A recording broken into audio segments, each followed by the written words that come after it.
और अब खबरें तफसील से। जम्मू कश्मीर के गवर्नर सत्यपाल का कहना है कि मरकजी हुकूमत ने जम्मू कश्मीर और लद्दाख की तरक्की के लिए अहम फैसले लिए हैं। गवर्नर ने कहा कि आइंदा 6 महीने में जम्मू कश्मीर में बेहद तरक्की होगी। श्रीनगर में प्रेस कॉन्फ्रेंस से खिताब करते हुए सत्यपाल ने कहा कि हर एक कश्मीरी भाई की जान कीमती है, लिहाजा जानी नुकसान होने से रोकने के लिए बंदिशें और मवासलाती निज़ाम बंद रखा गया है। गवर्नर ने कहा कि गलत मालूमात को फैलने और अफवाहें रोकने के लिए इंटरनेट खदमात बंद रखी गई हैं। अस्पतालों में दवाओं की किल्लत की खबरों को मुस्तरद करते हुए गवर्नर ने कहा कि अस्पतालों में दवाओं का मुनासिब स्टॉक मौजूद है। उन्होंने कहा कि हालात का जायजा लेते हुए बतदरीज पाबंदियां उठाई जाएंगी। सत्यपाल मलिक ने कहा कि जम्मू कश्मीर की तहजीब व सकाफत और जबान की हिफाजत की जाएगी। असली जो चीज है वो ये है जो मैं आपको कहना चाहता हूं। नॉर्मलसी में वापस आने के लिए मैं लोगों को एक आश्वस्त करना चाहता हूं कि जम्मू कश्मीर की आइडेंटिटी, इसका कल्चर, इसका रिलीजन, सोसाइटी, लैंग्वेज, हेरिटेज, हर चीज की हम हिफाजत करेंगे। उसको किसी तरह का उसके ऊपर बाहर से कोई प्रेशर आने नहीं देंगे और उसको प्रिजर्व करेंगे, प्रोटेक्ट करेंगे। ये सोलम एश्योरेंस है हमारे प्राइम मिनिस्टर का भी। और we will restore normalcy in this region. We will deepen democracy and make it vibrant and truly representative. इस मौके पर गवर्नर ने मुलाजिमतों को लेकर बड़ा ऐलान किया है। गवर्नर ने कहा कि आइंदा 2-3 माह के दौरान रियासत में 50,000 नौजवानों को रोजगार फराहम किया जाएगा। इस दौरान उन्होंने हुकूमत के मुख्तलिफ इक़दामात का तज़किरा किया और कहा कि हुकूमत मेवा काश्तकारों से मेवा भी खरीदेगी। बात आपसे कहना चाहता हूं जिसको आप जरूर कवर करें। हमने एक्सरसाइज करके, हमारे सारे अफसरान ने, सीएस साहब ने, पूरे जो गवर्नमेंट का सिस्टम है उसमें एक्सरसाइज करके ढूंढा। हमारे पास 50,000 गवर्नमेंट जॉब्स हैं, वो हम भरेंगे, उसकी हम घोषणा करते हैं। नौजवानों से कहेंगे कि वो उसमें बढ़ चढ़ के हिस्सा लें, शिरकत करें। 50,000 नौकरियां हम आने वाले 2-3 महीने में यहां के नौजवानों को दे देंगे और ये वैकेंसीज भर देंगे। लार्जेस्ट सिंगल रिक्रूटमेंट ड्राइव है ये इस स्टेट की लाइफ में। कभी इतना नहीं हुआ है कि 50,000 लोग एक साथ भर्ती हुए हों। सेंटर काम कर रहा है इस बात पे कि कहां कहां फौज की भर्ती हो, कहां सीआरपीएफ की हो, कहां बीएसएफ की हो, कहां लद्दाख स्काउट की हो, वो अलग से है। उसमें लाखों लोग उसमें आएंगे, लेकिन ये 50,000 हमारी जो सरकार है उसमें भर्ती होंगे। यहां के जो एप्पल ग्रोवर्स हैं उनकी प्रॉब्लम्स हैं, उनसे हम वाकिफ हैं। अभी तो शुरू हुआ है फसल, 15 दिन बाद असल में उसको तोड़ना शुरू करेंगे। 22 लाख मेट्रिक टन एप्पल होता है। There are 7 lakh farmers growing apple. NAFED से बात हुई है, वो वर्कआउट कर रहे हैं एक स्कीम जिसमें वो एमएसपी डिक्लेयर करेंगे जो बाजार भाव से कम 10 रुपए ज्यादा होगा और उस भाव पे वो 5,500 करोड़ रुपए का एप्पल यहां से खरीदेंगे, जो टोटल प्रोड्यूस का 50% से ज्यादा होगा। तो हम एप्पल ग्रोवर्स को नुकसान नहीं होने देंगे। और मैं समझता हूं कि ये जो मैंने बातें बताई कि हम ये कर रहे हैं, ये हमारा एक फर्स्ट स्टेप है, ये कोई फाइनल चीज नहीं। गवर्नर की प्रेस कॉन्फ्रेंस के दौरान डीजीपी दिलबाग सिंह ने एक सवाल का जवाब देते हुए कहा कि लोगों की गिरफ्तारियों के साथ साथ उनकी रिहाई का अमल भी जारी है। डीजीपी ने कहा कि नौजवानों को काउंसलिंग के बाद छोड़ दिया जाता है। जो अरेस्ट और रिलीज का सिलसिला है ये एक तरह का डायनामिक प्रोसेस है। इसमें लोग पकड़े भी जाते हैं और छोड़े भी जाते हैं, और जितने पकड़े हैं उससे कहीं ज्यादा छोड़ दिए गए हैं अभी तक। हम लोग नौजवान बच्चों को अगर लाते हैं, काउंसिल करते हैं, थोड़ा बहुत देर रखते हैं, छोड़ते भी हैं। बहुत बड़ी तादाद नहीं है कि आपकी चिंता का विषय हो, और हमें खुद इसका आइडिया है कि जितनी जरूरत है उतनी ही गिरफ्तारी करी जाएगी, उसके अलावा नहीं करी जाएगी। और आइए मौजूदा सूरत हाल की तफसीलात जानने के लिए हमारे साथ हमारे नुमाइंदे शब्बीर मीर जुड़ चुके हैं। शब्बीर, 24 रोज गुजर चुके हैं, किस तरह की सूरत हाल वादी में है और आज गवर्नर के जिस तरह से ऐलानात हुए हैं, कितना असर रहेगा वादी में इन ऐलानात का?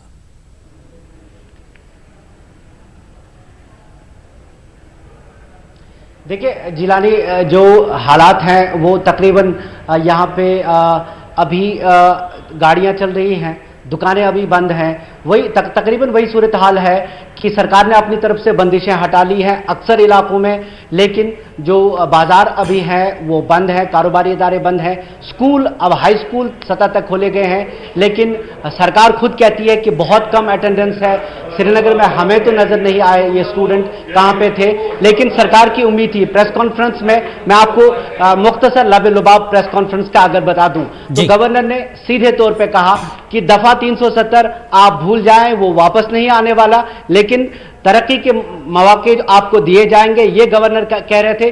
सबसे बड़ा ऐलान जो किया 50,000 जॉब्स रियासत की तरफ से, यानी रियासत में 50,000 जॉब्स क्रिएट की गई हैं और जल्दी ही इन पे इनकी भर्ती का अमल शुरू हो जाएगा। यह सबसे बड़ा ऐलान था। उसके बाद सियासी कैदियों के बारे में जब सवाल हुआ तो उनके बारे में यह कहा गया कि फिलहाल आप उनको भूल जाएं, वो जेल में ही ठीक हैं। वो उन्होंने उसको एक मजाकिया अंदाज में मजाया तौर पे भी कहा कि जो जेल में रहते हैं तो बड़े सियासतदान बन जाते हैं।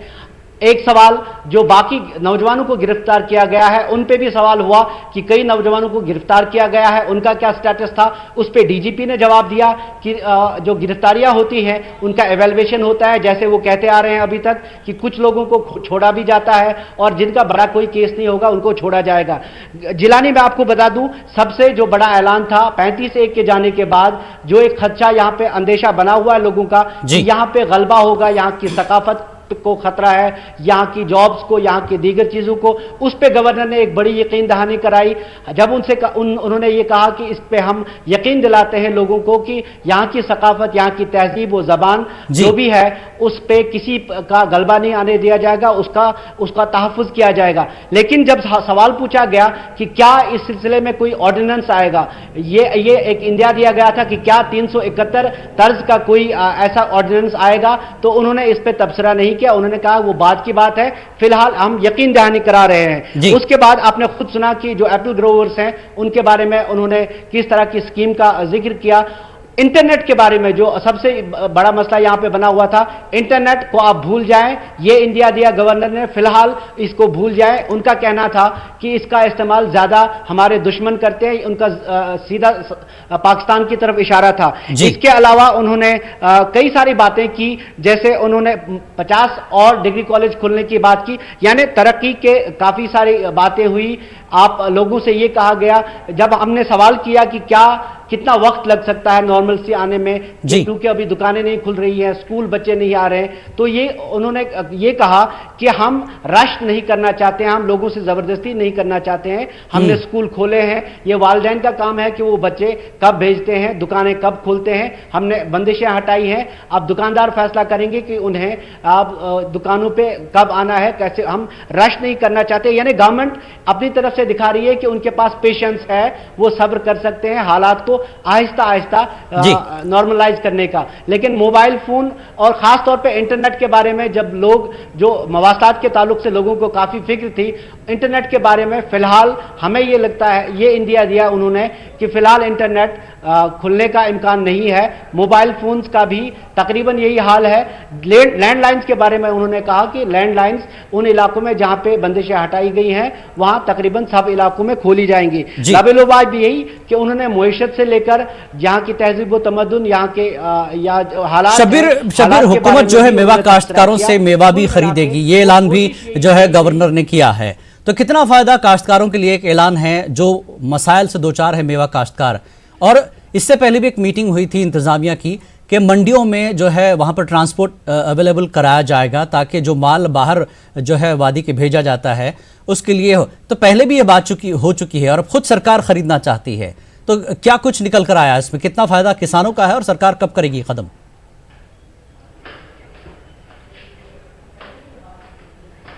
देखिए जिलानी, ये एक बड़ा कंसर्न था वाकई में। नेफेड की बात की है गवर्नर ने, जो नेफेड की बात की है कि तकरीबन 50% जो माल कश्मीर में मेवा जो उगता है उसका 50% नेफेड के जरिए खरीदा जाएगा और उसकी कीमत जो मार्केट की कीमत होगी, जो तय होगी मार्केट की कीमत, उससे 10 रुपया ज्यादा होगी। ये गवर्नर का कहना था। एक बड़ा ऐलान है अपने में, क्योंकि यहां पे इन दिनों ये प्रॉब्लम थी, क्योंकि अब सीजन शुरू हो चुका है ऑलरेडी।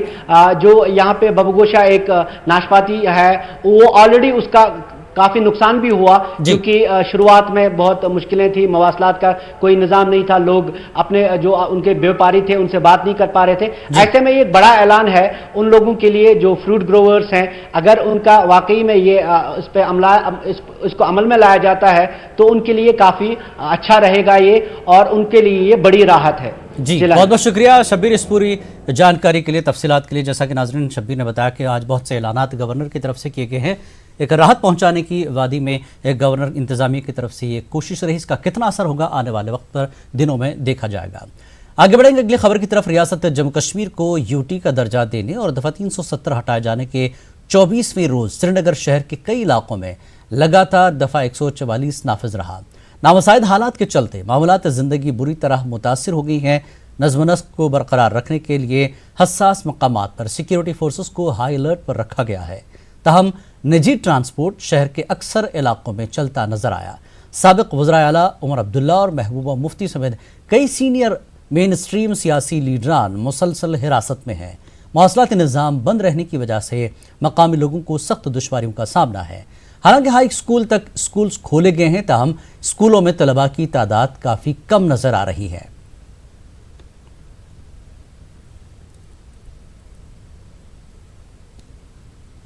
जिला कुलगाम के बेशतर मकामात से भी फोर्सेस की जानिब से आयत बंदिशों को मुकम्मल तौर पर हटा दिया गया है। ताहम जिला सदर मकाम समेत तमाम दीगर हसास मकामात पर फोर्सेस व पुलिस की इजाफी तैनाती मुसलसल जारी है। तो इंतजामिया के मुताबिक जिला कुलगाम में हालात पूरी तरह से काबू में है, जबकि गुज़श्ता कई रोज से कुछ इलाकों से पथराव के कुछ वाक़यात को छोड़कर कोई बड़ा नाखुशगवार वाक़या पेश नहीं आया। ताहम जिले में दुकानों और कारोबारी इदारों के लगातार बंद रहने की वजह से मामूल की जिंदगी काफ़ी मुतासर है। अगरचे सड़कों पर निजी गाड़ियों की आवाजाही कुछ हद तक जारी है, ताहम आम ट्रांसपोर्ट के बहाल न होने की वजह से दूर दराज से जिला सदर मकाम या दीगर जगहों की जानिब रुख करने वाले अफराद को काफ़ी दिक्कतों का सामना करना पड़ रहा है। कुलगाम में लगातार मौसलाती राब्ता मुनक़ता है। जिला अनंतनाग में मजमूई तौर पर हालात काबू में हैं, ताहम कारोबारी इदारों व दुकानों के मुसलसल बंद रहने की वजह से आम लोगों को शदीद मुश्किलात का सामना है। जिले में अगरचे मुकम्मल तौर पर बंदिशें हटा दी गईं, ताहम तमाम हसास मकामात पर सिक्योरिटी फोर्सेस की तैनाती अमल में लाई जा रही है। कनाबल पहलगाम रोड और जम्मू श्रीनगर कौमी शाहराह समेत तमाम अहम शाहराहों पर फोर्सेस के नाके कायम हैं, ताकि अमन कानून की सूरत हाल को हर लिहाज से बहाल रखा जा सके। उधर जिले में लगातार मौसलाती निज़ाम के ठप रहने की वजह से लोगों को काफ़ी मुश्किलात दरपेश हैं, जबकि लैंडलाइन टेलीफोन राब्ते को अब तक मुकम्मल तौर पर बहाल नहीं किया जा सका है। उधर सड़कों पर अगरचे निजी ट्रैफिक की आमदरफ्त दिन भर जारी रहती है, ताहम पब्लिक ट्रांसपोर्ट लगातार सड़कों से गायब है। इंतजामिया के मुताबिक ज़िले के कुछ एक मकामात गुज़श्ता रोज़ से पथराव के चंद वाक़यात को छोड़कर हालात मुकम्मल काबू में है। कुपवाड़ा जिला भी तमाम कस्बजात से बंदिशें और रुकावटें हटा ली गई हैं, जिसके बायस निजी गाड़ियों की आमदरफ्त देखी गई, ताहम दुकानें और कारोबारी इदारे बंद रहे, जिसके नतीजे में मामूल की जिंदगी मुतासर रही। करना, कुपवाड़ा, लंगेट और हंदवाड़ा से भी बंदिशें हटा ली गई हैं, ताहम फोर्सेस किसी भी सूरत हाल से निपटने के लिए तैनात हैं। हालात मजमूई तौर पर पुरअमन है। दफा 370 के खात्मे के बाद टंगबर्ग, मागाम, कुंजुर, पटन, नाराबल, बीरवा और दीगर इलाकों में आज 24वें रोज भी तिजारती कारोबारी इदारे बंद रहे। सड़कों से तमाम बंदिशों को हटा लिया गया। लॉ एंड ऑर्डर को बरकरार रखने के लिए सड़कों पर फौज, पुलिस और नीम फौजी अमला तैनात है। सड़कों पर निजी गाड़ियों की आवाजाही देखने को मिली। इन इलाकों में हालात मजमूई तौर पर पुरअमन रहे। कहीं से किसी नाखुशगवार वाक़े की कोई इतला नहीं है। खबरों का सिलसिला जारी रहेगा एक ब्रेक के बाद।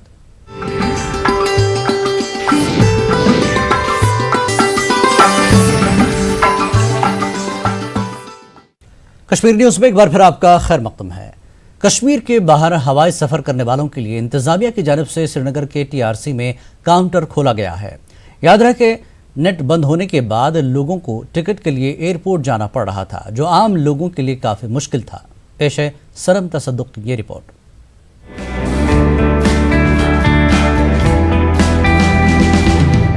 कश्मीर में मवासलाती निजाम मुकम्मल तौर पर बहाल न होने से आम लोगों को कई दुश्वारियों का सामना है। इंटरनेट बंद होने की वजह से कश्मीर से बाहर जाने के लिए रियासत के दूर उफ्तादा इलाकों के लोगों को एयर टिकट हासिल करने के लिए श्रीनगर हवाई अड्डा जाना पड़ता था। यहाँ तक कि श्रीनगर के लोगों को भी मुश्किल हालात में कम से कम 12 किलोमीटर का सफर तय करके एयरपोर्ट पहुँचना पड़ता था। इंतजामिया ने श्रीनगर के टूरिस्ट रिसेप्शन सेंटर में एयर टिकट काउंटर खोला है, जिससे लोगों को टिकट हासिल करने में आसानी हो रही है।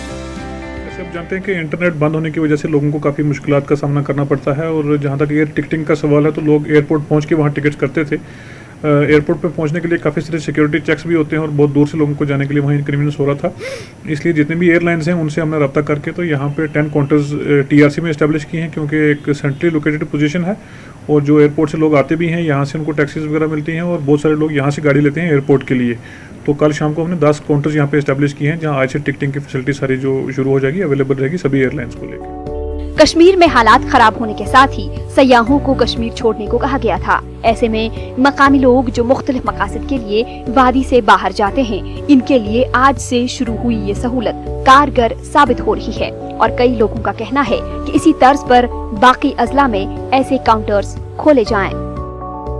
हम एडमिनिस्ट्रेशन को और स्पेशली टूरिज्म डिपार्टमेंट को अप्रिशिएट कर रहे हैं इस सेटअप के लिए, और हम चाहते हैं कि ये सेटअप जो इन्होंने श्रीनगर में उठाया, ऐसे काउंटर नॉर्थ में भी होने चाहिए और साउथ में भी होना चाहिए, क्योंकि वहाँ से भी लोग आते हैं जो जिनको टिकटें बनानी है। ये लोगों के लिए बहुत बड़ी सहूलियत दी है यहाँ पे इंतज़ामिया ने, और रिस्पॉन्स बहुत अच्छा मिलता है और बहुत सारे लोग यहाँ पे आते हैं। कल से ये यहाँ पे स्टार्ट हो गया है, तो बहुत सारे लोगों को जो प्रॉब्लम होती थी पहले एयरपोर्ट जाना, वहाँ से टिकट बनवाना और नंबर ऑफ़ जो ये सिक्योरिटी चेक पॉइंट से गुजरना, तो वो उनके लिए बहुत बड़ी सहूलियत हो गई है। हालांकि इंतजामिया ने एयरलाइंस कंपनियों को यहाँ काउंटर खोलने के लिए कहा था, मगर अभी तक किसी भी एयरलाइन का काउंटर यहाँ काम नहीं कर रहा है। मगर महकमा सयाहत को उम्मीद है कि जल्द ही यहाँ पर एयरलाइंस अपने काउंटर खोलेंगी। इसके लिए उन्होंने कहा कि हमारा जो एक सिस्टम होता है, एक डेडिकेटेड सिस्टम है और यूनिक सिस्टम है, ये किसी के थ्रू अदरवाइज एक्सेसिबल नहीं है। तो शायद उनको वो एप्लीकेशन अपने यहाँ कंप्यूटर या बाकी सिस्टम पर डेवलप करने के लिए थोड़ा सा टाइम लगेगा, जहाँ तक उन्होंने हमें कहा है। तो they may be doing it, but they had themselves कम। हर एक एयरलाइंस वाला रिप्रेजेंटेटिव आया था, खुद उन्हें सिलेक्ट भी किया, आपने देखे होंगे उनके बोर्ड भी लगे हैं। तो we are expecting that they will start their counter. इंतज़ामिया की जानिब से ये फैसला कि यहाँ टीआरसी में टिकटिंग फैसिलिटी क्रिएट की जाए और यहाँ पे काम भी किसी हद तक शुरू हो गया है। लेकिन अगर हम बात करें तो यहाँ पे जो एयरलाइंस कंपनीज है उनका कोई भी काउंटर नहीं खुल पाया है। हालांकि 5 टूर ऑपरेटर्स जो यहाँ के मुकामी हैं वो यहाँ पे टिकटिंग फैसिलिटी लोगों को प्रोवाइड कर रहे हैं। जहांगीर अजीज़ के साथ सनम तसद्दुक, न्यूज़ 18 उर्दू, श्रीनगर। गवर्नर के मुशीर के विजय कुमार का कहना है कि वादी कश्मीर में स्कूलों को खोला गया है और हालात बतदरीज मामूल पर आ रहे हैं। उन्होंने कहा कि अनकरीब हालात का मुशाहदा करने के बाद मोबाइल फोन सर्विस बहाल की जाएगी। विजय कुमार आज जम्मू में मीडिया के सवालों का जवाब दे रहे थे। We are gradually opening up the schools. Here in Jammu side, the situation is a little different. In the valley, we are calibrating and according to the situation, we are opening up. Middle schools, etc., will be open. Then only finally to the senior classes, and thereafter we'll think of the universities. So it will be done in a phased manner. So in a phased manner, the government is lifting the communication gap. How hopeful you are that the communication gap will be fully lifted in the Kashmir Valley? It will ultimately be fully lifted. But as, when and how exactly, I will not speculate now. We will be taking day-to-day calculations of what is happening and we'll take a call. In the interest of public, their own safety and in the communication necessity, we'll balance both. Rajouri के अवाम ने इंतजामिया से appeal की है कि जिले में mobile और इंटरनेट खदमात बहाल की जाए। लोगों का कहना है कि मौसलाती निज़ाम ठप रहने से मामूलात ज़िंदगी शदीद मुतासिर हो रहे हैं। लोगों के मुताबिक राजौरी में सूरत हाल काबू में है, लेकिन फिर भी इंतजामिया मौसलाती निज़ाम क्यों बहाल नहीं कर रहा है।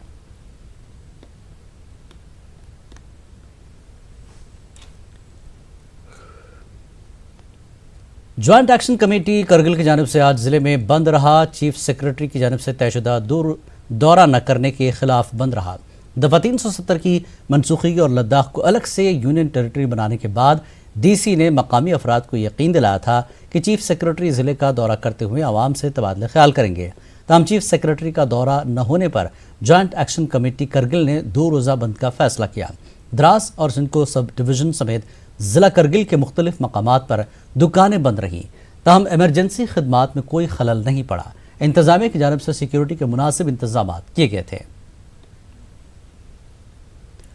कश्मीर पर नायब सदर जमहूरिया वेंकैया नायडू ने 2 टोक कहा कि कश्मीर हिंदुस्तान का अटूट हिस्सा है। अब पाकिस्तान से कश्मीर पर कोई बातचीत नहीं होगी, बल्कि मकबूजा कश्मीर पर बात होगी। What is there to discuss in Kashmir? Kashmir is an integral part of India. From 1952 onwards, 54 onwards, elections are held. Chief ministers are elected. There is an elected government at the state. Members of parliament are being elected. And what is there to discuss? Yes, there is something remains to be discussed. I do agree. The remaining thing to discuss is about with our neighbor is hand over the remaining part of Kashmir to us. That is the okay. दफा 370 के ताल्लुक से अर्जियों पर supreme court में आज समाअत हुई। अदालत ने मनसूखी की आईनी हैसियत को चुनौती देने वाली तमाम अर्जियों को आईनी बेंच के सुपुर्द कर दिया है। इन अर्जियों पर आईनी बेंच अक्टूबर में समाअत करेगी। हमारी जो याचिका आज सुप्रीम कोर्ट में दायर थी अनुच्छेद 370 और 35A के रिलेटेड कि ये गैर संवैधानिक तरीके से जो हटाया गया था, उसके रिलेटेड हमने आज सुप्रीम कोर्ट में एक याचिका दायर की थी, जिस पर आज माननीय चीफ जस्टिस ऑफ इंडिया ने ये ऑर्डर पास कर दिया। एक तो सेंट्रल गवर्नमेंट को नोटिस दे दिया और दूसरा ये भी बता दिया कि हम फर्स्ट वीक ऑफ अक्टूबर में एक कॉन्स्टिट्यूशन बेंच बना रहे हैं इसके रिलेटेड। जो सारे 370 और 35A के रिलेटेड जितने भी केस होंगे वो सब केसों की सुनवाई उसी बेंच के सामने होगी। उस बेंच सुप्रीम कोर्ट ने सीपीआईएम लीडर सीताराम येचुरी की अर्जी पर समाअत करते हुए उन्हें कश्मीर से वाबस्ता पार्टी लीडर यूसुफ तारिगामी से मिलने के लिए कश्मीर जाने की इजाजत दे दी।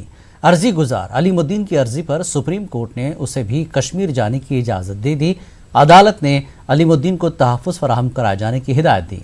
सुप्रीम कोर्ट ने मीडिया पर वादी में पाबंदी के ताल्लुक से अनुराधा भिशन की अर्जी पर भी समाअत की। अदालत ने इस सिलसिले में मरकजी हुकूमत को नोटिस जारी करके 7 रोज में जवाब देने को कहा है। सीपीआईएम लीडर सीताराम येचुरी ने कहा कि वो कल यूसुफ तारिगामी से मिलने कश्मीर जा रहे हैं। यूसुफ तारिगामी कश्मीर में सीपीएम के सीनियर लीडर और साबिक एमएलए हैं। सुप्रीम कोर्ट की आदेश है कि अभी 2 बार हम वहां पर कोशिश किए कॉमरेड तारिगामी से मिलने के लिए, वो सक्सेसफुल सफल नहीं रहा। तो अब सुप्रीम कोर्ट की हिदायत है कि हमारे लिए वहाँ पर सुविधा करें प्रशासन कि हम मोहम्मद यूसुफ तारिगामी से मिले और उनकी हेल्थ कंडीशन के बारे में जो भी हमें कहना है वापस आकर सुप्रीम कोर्ट को एक एफिडेविट में दें। वो करूँगा मैं और वो उसके बाद उसके आधार पर, क्योंकि केस अभी क्लोज नहीं हुआ, हमारी एफिडेविट जब जाएगी उसके आधार पर जो भी निर्णय होगा और ये केस आगे बढ़ेगी। साबिक आईएएस अफसर और मेन स्ट्रीम सियासी party Jammu Kashmir people's movement के सदर शाह फैसल ने अपने खिलाफ जारी लुकआउट सर्कुलर को लेकर दिल्ली हाई कोर्ट से रुजू किया है। उन्होंने इस सर्कुलर की नकल फराहम करने की अपील की है। वहीं अदालत ने मरकज को जवाब दाखिल करने की हिदायत दी है।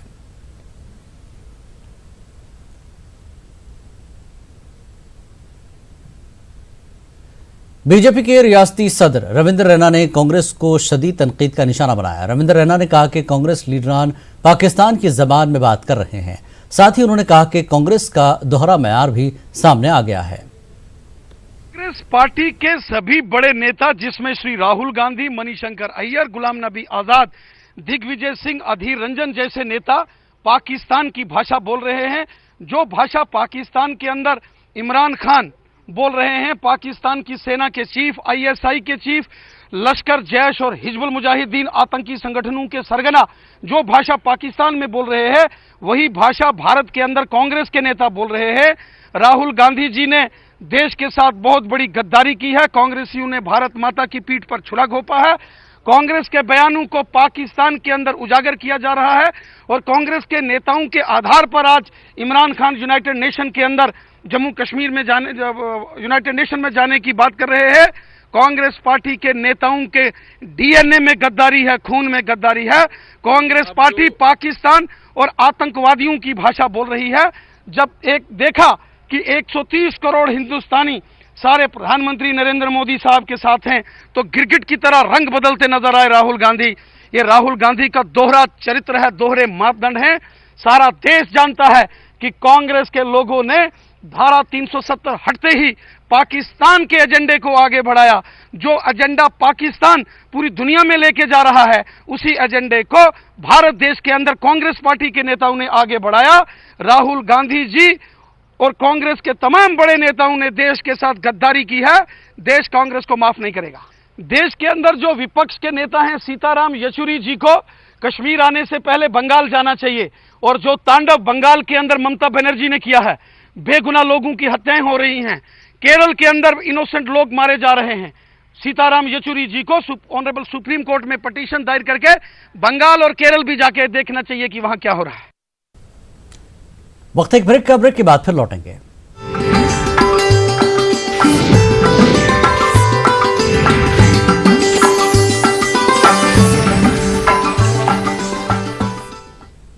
आप देख रहे हैं कश्मीर न्यूज।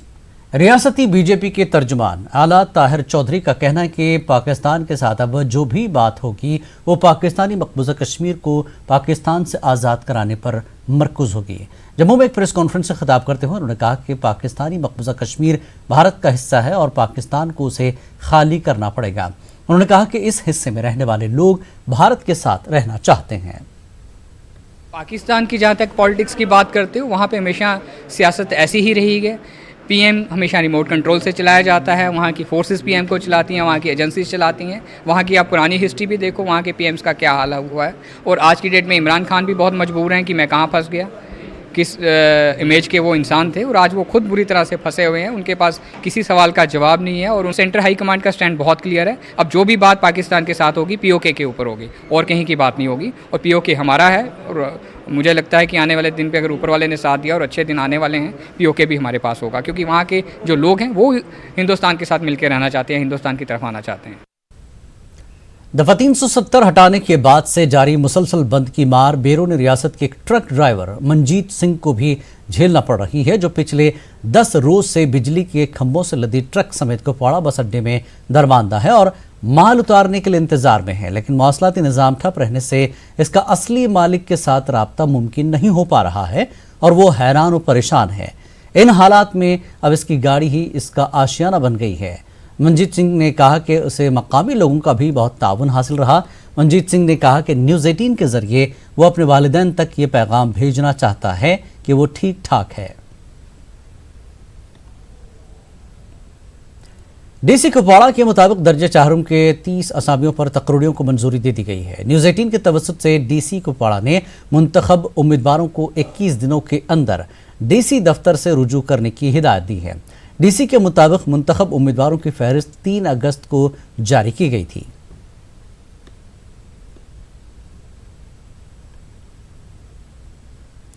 पाकिस्तान की जानिब से एक बार फिर फायरबंदी मुआहदे की खिलाफ वर्जी की गई। पुंछ के गुलपुर सेक्टर के खारी करमारा इलाके के फौजी चौकियों के अलावा रिहायशी इलाकों पर पाकिस्तान ने मोर्टार दागे। इससे पूरे इलाके में खौफ हरास पाया जा रहा है। फिलहाल किसी भी तरह के जानमाल के नुकसान की कोई खबर नहीं है। इलाके के लोगों का कहना है कि अभी तक बनकरों की तामीर मुकम्मल नहीं हुई है। उनका कहना है कि ठेकेदार काम नहीं कर रहे हैं। इस पर पाकिस्तान की जानिब से अचानक फायरिंग शुरू कर दी जाती है, जिसकी वजह से इन्हें हमेशा जान का खतरा लाहक रहता है। पुंछ के सरनकोट में एक मेटाडोर हादसे का शिकार हो गई। इस हादसे में 11 अफराद जख्मी हुए। वहां मौजूद अफराद ने जख्मियों को सब डिस्ट्रिक्ट अस्पताल मुंतकिल किया, जहां 4 जख्मियों को भर्ती कराया गया और दीगर जख्मियों को इब्तिदाई तिब्बी इमदाद के बाद उन्हें घर भेज दिया गया है।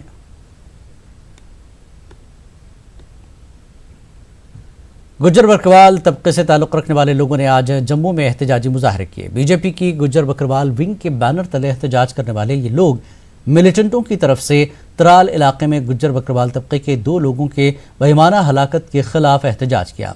इन लोगों ने पाकिस्तान को खबरदार किया कि जम्मू कश्मीर के गुज्जर सेकुलर मिजाज के लोग हैं और उन्हें मरूब नहीं किया जा सकता।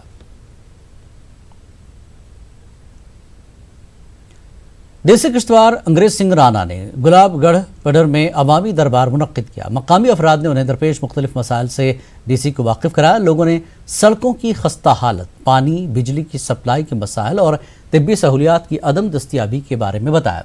डीसी ने मुतल्लिका हुकाम को लोगों के मामले हल करने की हिदायत दी। इस दौरे के दौरान डीसी ने गुलाबगढ़ स्टेडियम में फुटबॉल गोल पोस्ट का इफ्तिताह किया। अंग्रेज सिंह राणा ने ब्लॉक डेवलपमेंट ऑफिस पडर के अहाते में चिनार के पौधे भी लगाए। डिविजनल कमिश्नर कश्मीर बसीर अहमद खान ने आज मुख्तलिफ डिप्टी कमिश्नरों के हमरा वीडियो कॉन्फ्रेंस के जरिए मीटिंग की। इस दौरान मुख्तलिफ इक़दामात का जायजा लिया गया और अशिया ज़रूरिया और दवाओं की फराहमी को यकीनी बनाने की हिदायत दी गई। डिप्टी कमिश्नरों ने डिविजनल कमिश्नर को बताया कि तमाम सरकारी दफातर में हस्ब मामूल काम चल रहा है। गवर्नर के मुशीर के विजय कुमार ने SMHS अस्पताल श्रीनगर का दौरा किया। गवर्नर के मुशीर ने अस्पताल में फराहम की जा रही सहूलियात का जायजा लिया और तमाम दवाएं दस्तियाब रखने की हिदायत दी।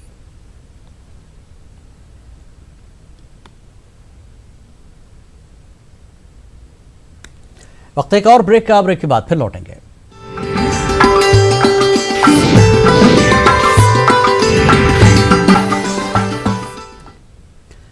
रियासत से दफा 370 के खात्मे के बाद पहली बार PDP के 2 राज्यसभा अरकान फयाज अहमद मीर और नज़ीर अहमद लावे ने न्यूज़ 18 से बात करते हुए अपने मौक़िफ़ की वजाहत की।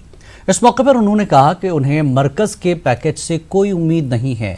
ताहम जब उनसे पूछा गया कि पार्टी सदर महबूबा मुफ्ती की हिदायत के बावजूद उन्होंने राज्यसभा की रुकनीत से क्यों इस्तीफ़ा नहीं दिया, तो वो गोल मोल जवाब देते नजर आए। हमारे नुमाइंदे शैलेंद्र वांगू ने दोनों से खास बातचीत की। कश्मीर से अनुच्छेद 370 हटने के बाद पहली बार न्यूज़ 18 नेटवर्क पर PDP के 2 राज्यसभा सांसद आज हमारे साथ हैं, फयाज अहमद मीर और नज़ीर अहमद लवे साहब। आज हम बात करेंगे कश्मीर को लेकर। फयाज, सबसे पहले मैं आपसे पूछना चाहूँगा कि पिछले 24 दिनों में जो कश्मीर में हमने हालात देखे हैं, इन 24 दिनों में आपने क्या कभी कश्मीर जाने की कोशिश की? आप पिछले 24 दिनों से दिल्ली में ही क्यों हैं? देखिए, बिल्कुल हमने कोशिश की। जब 5 तारीख के बाद हम एक बारी गए तो उसके बाद में आपको पता ही है कि वहाँ पे बिल्कुल बंद था, ना हमारे से कोई भी बात, तो एयरपोर्ट से फिर हम वापस आ गए। तो जहाँ तक सवाल है जो कश्मीर में जो हालात इस वक्त है पिछले 24 दिनों में आपने देखा होगा कि वहाँ किसी से बात भी नहीं हो पा रही है। लैंडलाइन अभी खोला है कुछ दिन पहले, वो भी कुछ एरियाज़ में इन्होंने खोला है, तो मोबाइल बंद है, इंटरनेट बंद है, किसी से बात ही नहीं हो पा रही है। तो जो भी आपने मुनासिब समझा कि दिल्ली में रहा जाए, पिछले 24 दिनों से आपने एक ही बार कोशिश की जाने की, अब दोबारा आपने, क्योंकि इससे पहले हमने देखा कि राहुल गांधी भी एक डेलीगेशन के साथ वहाँ वो गए थे। आपने कितनी बार कोशिश की जाने की? हमने भी 2 बार कोशिश की, लेकिन आपने देखा जब इन्होंने आज़ाद साहब को भी वहाँ से वापस किया, सबों को वापस किया, तो फिर हमने मुनासिब समझा कि कम से कम वहाँ पे तो जितने भी हमारे लीडर्स थे उनको इन्होंने अरेस्ट कर दिया। तो फिर हमारा जाने का क्या वहाँ पे मतलब ही था कि वहाँ पे यही था कि जो भी जाता था उसको अरेस्ट कर लेते थे। शाह फैसल को यहाँ अरेस्ट किया, वहाँ हमारे जितने भी लीडर्स हैं, MLAs हैं, एक्स मिनिस्टर्स हैं, सबों को इन्होंने अरेस्ट किया था। तो किसी से बात भी नहीं हो पा रही थी कि हम जाएं तो जाएं कहाँ। ऐसे में 31 अक्टूबर के बाद जम्मू कश्मीर स्टेट का जो तस्वीर है वो बदलने वाली है, यूनियन टेरिटरी बनने वाली है। तो ऐसे में नई यूनियन टेरिटरी में PDP का क्या रोल रहेगा? PDP कैसे अपने आप को देखती है, अपना फ्यूचर क्या देखती है PDP? देखिए, ये सब जम्मू कश्मीर के नागरिक को पता है, जम्मू कश्मीर और लद्दाख के सब लोगों को पता है कि 5 अगस्त को जो हुआ वो क्या हुआ। हम जो 2 MPs हैं यहाँ पे PDP के सांसद जो हमारे पार्लियामेंट में है, हमने बहुत ज़बरदस्त विरोध किया है। तो उसके बाद हमको सस्पेंड किया गया और हमने कोशिश की कि हमने सरकार से कहा कि आप जम्मू कश्मीर के लोगों से बात कीजिए। जब तक आप जम्मू कश्मीर और लद्दाख के लोगों से बात नहीं करते हैं, ये क्या कर रहे हैं? उसके बाद हमारी कोई बात नहीं हो रही है अपनी स्टेट के लोगों से, वहाँ की जो लीडरशिप है या आम नागरिक हैं, अपने घर वालों से बात नहीं कर पाते हैं। लेकिन पॉलिटिकल डिस्कोर्स क्या देखते हैं आप, जब यूनियन टेरिटरी बन जाएगी और वहाँ पे भी एक असेंबली होगी जम्मू कश्मीर जो यूनियन टेरिटरी होगी, तो ऐसे में PDP का क्या डिस्कोर्स होगा, वहाँ पॉलिटिकल वहाँ पे रूपरेखा क्या होगी? देखिए, आप देख रहे हैं 22-23 दिन से आप देख रहे हैं डिस्कोर्स क्या है, लोग घरों में मौसूर है, लोगों में कितनी नाराज़गी है।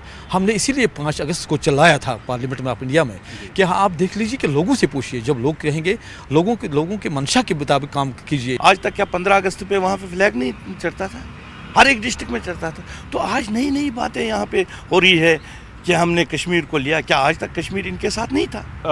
आप जो भी कह रहे हैं वो आपका नज़रिया है, लेकिन मैं ये समझना चाहता हूँ कि जो कश्मीर को लेकर फैसला लिया गया है, आने वाले वक्त में आप क्या उम्मीद करते हैं सेंट्रल गवर्नमेंट से कि क्या किया जाना चाहिए जम्मू कश्मीर में? इस वक्त जैसे हमें लगा कि जिस तरीके से इन्होंने किया, हमें कोई उम्मीद नहीं है, क्योंकि जब तक नहीं ये कश्मीर के जो स्टेक होल्डर्स हैं उनसे बात करेंगे, क्या कश्मीर के लोग जो चाहते थे, जो आज तक हमारे साथ वादे किए गए थे, नेहरू जी से लेकर मोदी जी तक, मोदी जी ने लाल किले पे कहा गोली से नहीं गले लगाने से बात होगी। तो आपको एक बारी वहाँ पे मुझे एक चीज़ बताइए, ऑल पार्टी डेलीगेशन कितनी गई वहाँ पे, वर्किंग ग्रुप्स कितने बने, उसके बावजूद क्या वो रिपोर्ट कहाँ गई जो उन्होंने वहाँ के लोगों के साथ बात की थी, वो कहाँ गई? खबर ये भी है कि पीडीपी प्रेसिडेंट महबूबा मुफ्ती ने आप दोनों से कहा था इस्तीफ़ा देने के लिए, इस तरह की खबरें हमारे पास आई थी, तो आपने 24 दिन होने के बावजूद अब तक इस्तीफ़ा क्यों नहीं दिया? देखिए, जहाँ तक सवाल है, आपके पास खबर है 4 तारीख की रात को ही मैडम महबूबा जी को अरेस्ट किया गया। उनके पास ना फ़ोन था ना कुछ था, तो उनको किसी से बात नहीं करने दी गई। हाँ, हमारे पास ऐसी ये एक मैसेज आई, ऐसा नहीं है, लेकिन हमने इसलिए अभी तक, क्योंकि हम पहले उसके साथ बात करना चाहते हैं कि ये जो हमारे लिए कोई रिज़ाइन करना, कोई जब हमारा कौम इस वक्त परेशान है तो हमारा इधर रहना कोई क्या फ़ायदा है। तो लेकिन एक बारी हमारी उनके साथ बात होती तो कश्मीर के जितने भी हमारे जो बाकी भी MP साहिबान हैं, हम देखेंगे, उस पर हम बात कर रहे हैं, तो एक बारी बात हो जाए तो उसके बाद हम फैसला लेंगे। लेकिन खबर ये भी है कि क्योंकि आपने पार्लियामेंट के पटल पर कॉन्स्टिट्यूशन की कॉपी फाड़ी थी, तो ऐसे में अगर आप इस्तीफ़ा देते हैं तो आपकी गिरफ्तारी हो सकती है। क्या ये डर आपको सता रहा है कि इसलिए आप इस्तीफ़ा नहीं दे रहे हैं? नहीं, डर नाम की कोई चीज़ मुझे नहीं है। डरता तो मैं सिर्फ ऊपर वाले से हूँ। अगर मुझे अपने कौम के लिए फांसी पे भी ये चढ़ाएंगे, मैं उसके लिए भी तैयार हूँ। लेकिन अब बतौर सांसद आपने कॉन्स्टिट्यूशन की कॉपी फाड़ी है, वो भी पार्लियामेंट के अंदर, आपको इस बात का अफसोस है? हमारा भी एक कॉन्स्टिट्यूशन था, आपको पता है कि J&K का अपना एक कॉन्स्टिट्यूशन था, उसको ख़त्म किया गया। उस पर आप क्यों नहीं बात कर रहे हैं? वो तो हमें यहीं से मिला था। जब हमारा एक्सेशन इस देश के साथ हुआ था, उस वक्त हमारा एक एग्रीमेंट भी हुआ था। आज तो हमारे फ्लैग को वहाँ से उतारे, वो फ्लैग क्या थोड़ी पाकिस्तान का था? अगर आप कहते हो कि कश्मीर भारत का अटूट अंग है, जो कश्मीर के लोग हैं वो क्या है फिर? क्या वो नहीं चाहिए?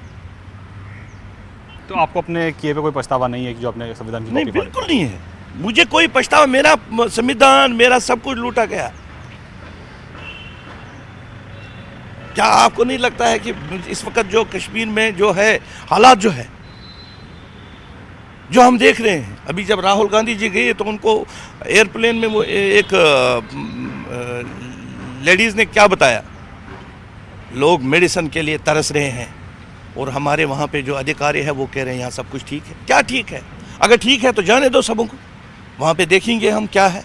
एक आखिरी सवाल नज़ीर साहब, हमने पिछले कुछ दिनों में लगातार देखा है कि इमरान खान लगातार कश्मीर मुद्दे पर राजनीति कर रहे हैं, बयानबाजी कर रहे हैं।